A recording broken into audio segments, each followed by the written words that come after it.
गरीब मछुआरा। सागर किनारे एक छोटा सा गांव था जहां रामू नाम का एक गरीब मछुआरा रहता था। रामू की दुनिया उसकी छोटी सी झोपड़ी, उसकी पत्नी सुनीता और उनका बेटा छोटू था।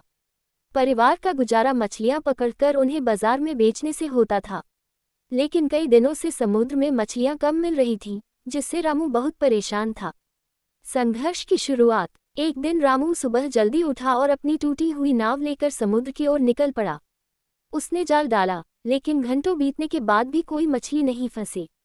सूरज सिर पर चढ़ाया था, पर रामू को खाली हाथ लौटना पड़ा। घर आकर उसने सुनीता से कहा, अगर यही हाल रहा तो हम भूखे मर जाएंगे। सुनीता ने उसे दिलासा देते हुए कहा, भगवान पर भरोसा रखो, सब ठीक हो जाएगा। मगर रामू के दिल में चिंता बनी रही। अगले दिन वह फिर समुद्र गया और अपनी किस्मत आजमाने लगा। भाग्य की परीक्षा। इस बार रामू को जाल में एक चमचमाती सुनहरी मछली फंसी। जैसे ही उसने उसे बाहर निकाला, मछली इंसानी आवाज में बोली, मुझे छोड़ दो, मैं तुम्हारी मदद करूंगी। रामू को बहुत आश्चर्य हुआ। वह गरीब जरूर था, लेकिन दयालु भी था। उसने मछली को वापस पानी में छोड़ दिया। तभी अचानक समुद्र में लहरें उठी और एक तेज रोशनी उसके चारों ओर फैल गई।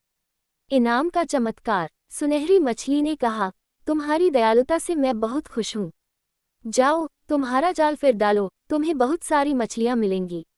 रामू ने वैसा ही किया और देखते ही देखते जाल मछलियों से भर गया। उसने मछलियाँ बाजार में बेची और खूब पैसे कमाए।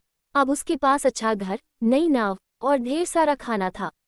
संदेश। रामू की ईमानदारी और दयालुता ने उसे गरीबी से निकाल दिया।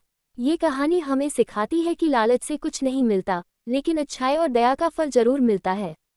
लाइक, शेयर और सब्सक्राइब।